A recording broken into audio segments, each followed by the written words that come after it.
Hello everyone, welcome to Star IQ के video platform पे आप सभी का बहुत बहुत स्वागत है। आज है 9 दिसंबर और 9 दिसंबर 2022 के हरियाणा करंट अफेयर इस वीडियो में हम पढ़ने वाले हैं। आप सभी को राधे राधे। आज का दिन आपके लिए अच्छा जाए और आज किसी भी बच्चे का जन्मदिन है तो उसको मेरी तरफ से ढेर सारी शुभकामनाएं। स्टार आईक्यू चैनल के अलावा स्टार आईक्यू टेलीग्राम चैनल को भी ज्वाइन कर लेना। आज रात को 8 बजे हरियाणा जीके का एक थ्योरी का टॉपिक होगा, हरियाणा की भाषा और साहित्य। उसको ज़रूर देखना, आप लोग सभी लाइव ज़रूर आना रात को 8 बजे। आइए जाते हैं आगे। और कल आपसे एक सवाल किया था, उसका सही जवाब क्या होगा। बर्न सम्मेलन के क्षेत्र में अग्रणी सम्मेलन था, कौन सा था ये। बौद्धिक संपदा अधिकार की सुरक्षा, सी वाला ऑप्शन इस सवाल का बिल्कुल ठीक रहेगा। 1886 में बर्न सम्मेलन कॉपीराइट के माध्यम से बौद्धिक संपदा सुरक्षित करने के लिए शुरू हुआ था। आज का पहला क्वेश्चन रहेगा कि हरियाणा में पॉलिटेक्निक छात्रों के समग्र विकास हेतु हरियाणा सरकार ने किस कंपनी के साथ एक समझौता ज्ञापन पर हस्ताक्षर किए हैं। तो अभी हाल ही में पॉलिटेक्निक स्टूडेंट्स के लिए उनके डेवलपमेंट के लिए टेक महिंद्रा CSR कंपनी के साथ में हरियाणा गवर्नमेंट ने अभी रिसेंटली समझौता ज्ञापन पर हस्ताक्षर किए हैं। इसी के according Tech Mahindra CSR foundation 4 tag या यूँ कहिएगा 4 अलग अलग फील्ड के अंदर युवाओं को ट्रेनिंग देगा, जिसके तहत वो जो है ना वो जॉब लग सके। ये टेक महिंद्रा कंपनी को मुझे भी ढंग से याद है, मैंने भी इसका इंटरव्यू दिया था जब मैं पॉलिटेक्निक डिप्लोमा में पढ़ा करता था। तो ये कंपनी बेसिकली क्या करती है, पहले इंटरव्यू लेती है और इंटरव्यू पे पेड ट्रेनिंग देती है। इट मीन्स ये होता है कि मतलब ट्रेनिंग भी देगी और के साथ साथ आपको पैसे भी देगी। मतलब यूँ समझो जैसे आप कॉलेज में पढ़ रहे हो और पढ़ने के भी पैसे आपको मिल जाए, कुछ ऐसा समझिएगा। सिखाएगी पर पैसे जो है ना वो बहुत कम देती है ट्रेनिंग के टाइम पे।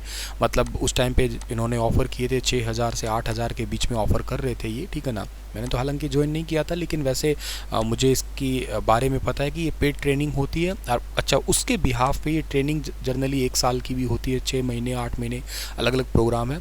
उसके बाद में फाइनल एक इंटरव्यू होता है, फिर जो है ना जॉब लगाया जाता है। तो कुछ इस टाइप का काम करती है टेक महिंद्रा। उसी के लिए पॉलिटेक्निक डिप्लोमा स्टूडेंट्स के लिए समझौता हुआ है। बेसिकली टेक महिंद्रा एक ग्रुप है और इसका स्थापना साल 2006 के अंदर हुई थी। अंडर सेक्शन 25 कंपनी के तहत इसको जो है ना सेटअप किया गया था। तो ये काफ़ी इंपॉर्टेंट है। ये जनरली एम्पावरमेंट गर्ल्स और वुमेंस के लिए, लोगों के लिए, डिसेबल पर्सनस के लिए, उन सब के लिए जो ना सहयोग करने वाली कंपनी है। और आपको वैसे तो अच्छे से पता होगा कि महिंद्रा ग्रुप के जो चेयरमैन है उनका नाम आनंद महिंद्रा है और MD और CEO है टेक महिंद्रा के CP गुरनानी, ठीक है। और फॉर्मर CEO और एडवाइज़र टेक महिंद्रा के रह चुके हैं Rakesh Soni. CEO Tech Mahindra foundation के जो है ना वो है चेतन कपूर। तो ये खैर आपको इनका पता होना चाहिए।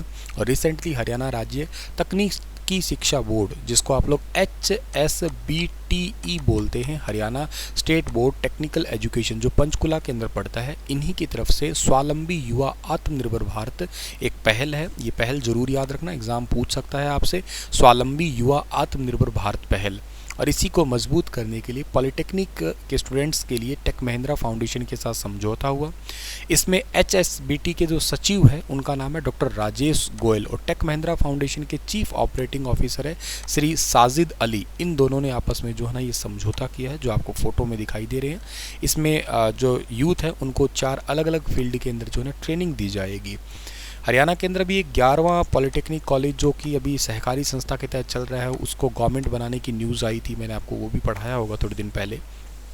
अगला क्वेश्चन है, किस जिले में बनने जा रहे जैव विविधता पार्क के निर्माण एवं दमदमा झील के जीर्णोद्धार कार्य का शिलान्यास हाल ही में मुख्यमंत्री ने किया है। One of the most important question है एग्जाम पर्सपेक्टिव देखा जाए तो। और ये जिला भी बहुत इंपॉर्टेंट है, जिले का नाम है गुरुग्राम। गुरुग्राम के अंदर बायोडाइवर्सिटी पार्क के निर्माण और दमदमा झील के जीर्णोद्धार कार्य का शिलान्यास अभी हाल ही में मुख्यमंत्री जी ने किया है। आइए इसका डिटेल देखते हैं हम लोग। अच्छा, गुरुग्राम से अगर आप बात करते हो तो ये चेहरा बड़ा खास है। और ये चेहरा खास इसलिए है क्योंकि आप लोगों को शायद याद होगा इंपॉर्टेंट तरीके से कि राव परिवार को आप लोग अच्छे से शायद जानते होंगे। राव इंद्रजीत को आप लोग बहुत अच्छे से जानते होंगे, ठीक है ना। गुरुग्राम से सांसद है, वो भी आपको शायद जानते होंगे। अच्छा, हरियाणा के CM मनोहर लाल जी ने सोहना के गाँव दमदमा गए थे अभी, और उन्होंने 70 करोड़ रुपये की कई सारी परियोजनाओं की यहाँ पे सौगात दी है।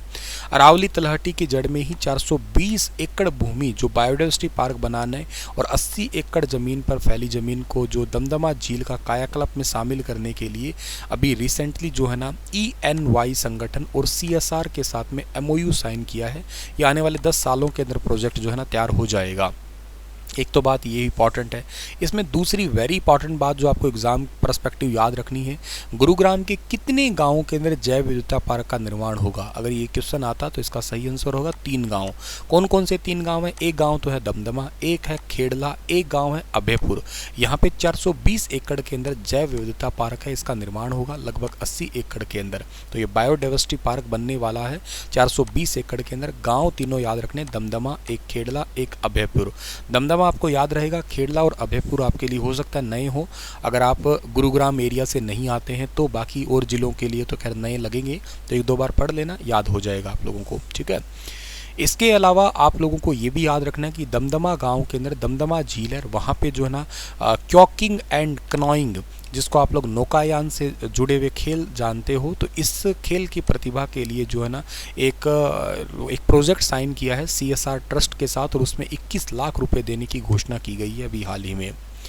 और आपको वैसे तो याद होगा ही कि गुरुग्राम के अंदर जो है वो गुरुग्राम का 6000 एकड़ एरिया प्लस में नूह का जो है ना वो 4000 एकड़ एरिया कवर करके दुनिया का सबसे बड़ा सफारी पार्क बनने वाला है 10,000 एकड़ का। अभी करंटली सबसे बड़ा पार्क मैंने आपको पहले पढ़ा रखा होगा 2000 एकड़ का है, और वो कहाँ पे है? शारजाह UAE के अंदर है, आपने पढ़ा भी होगा।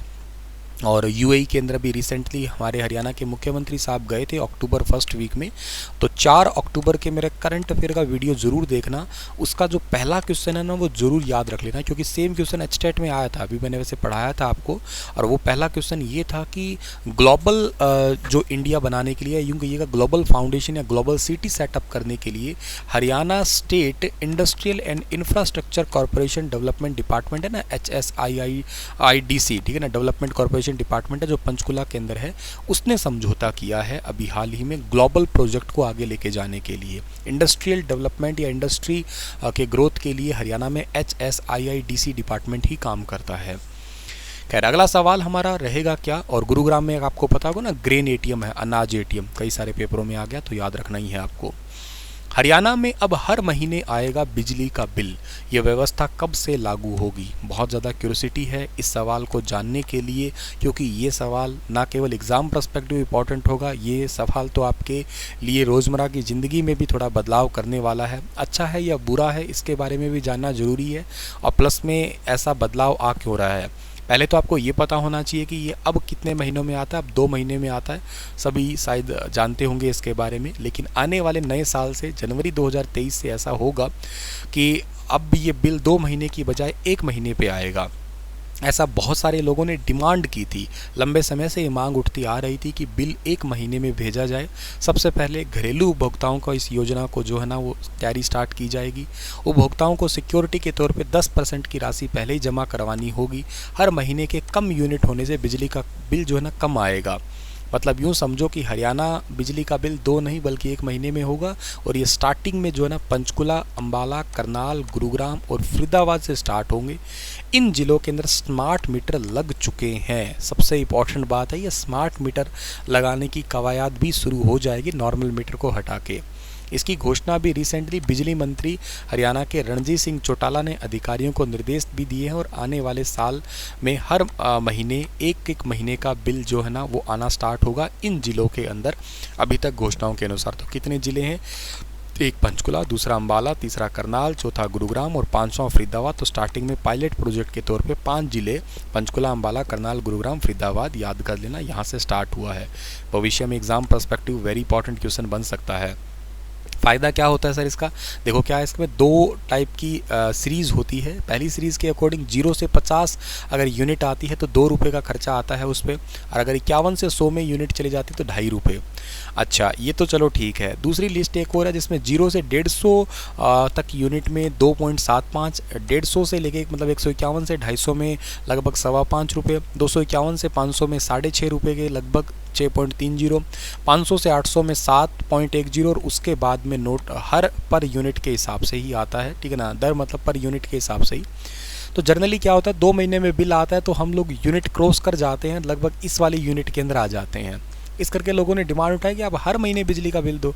अगर यही लिस्ट रखनी है तो हर महीने आएगा तो जाहिर सी बात है, हो सकता है 2.5 रुपये वाला ही हो तो बिजली का बिल कम आएगा, इसलिए ये किया गया है अभी, ठीक है। तो ओवरऑल बेनिफिट है इस योजना में। हरियाणा के किस स्टेडियम में T20 नेत्रहीन वर्ल्ड कप का हाल ही में आगाज हुआ है? तो T20 blind world cup started recently ताऊ देवीलाल स्टेडियम।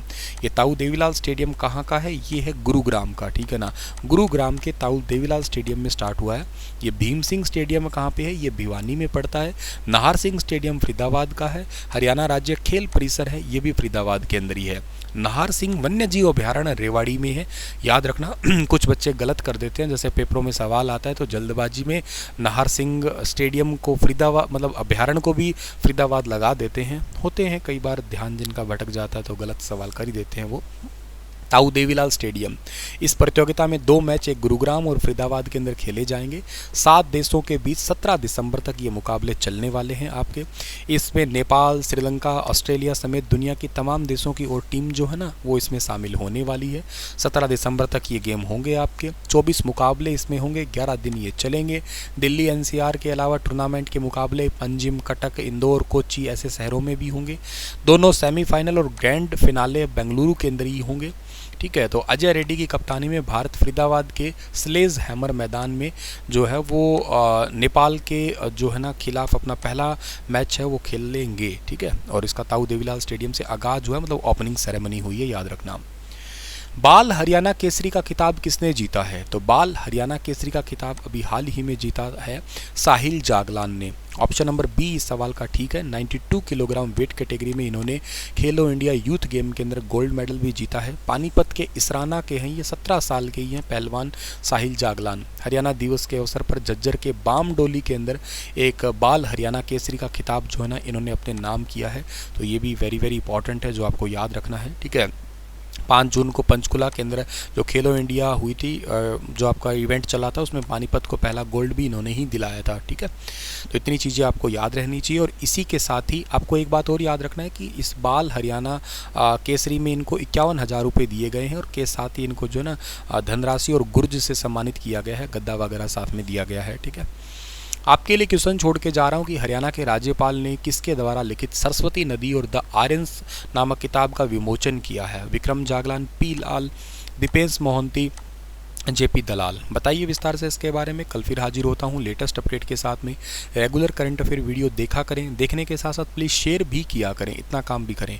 6 बजे आपको मिलने वाला है नेशनल करंट अफेयर का डोज, उसको भी ज़रूर देख लेना। Thank you so much.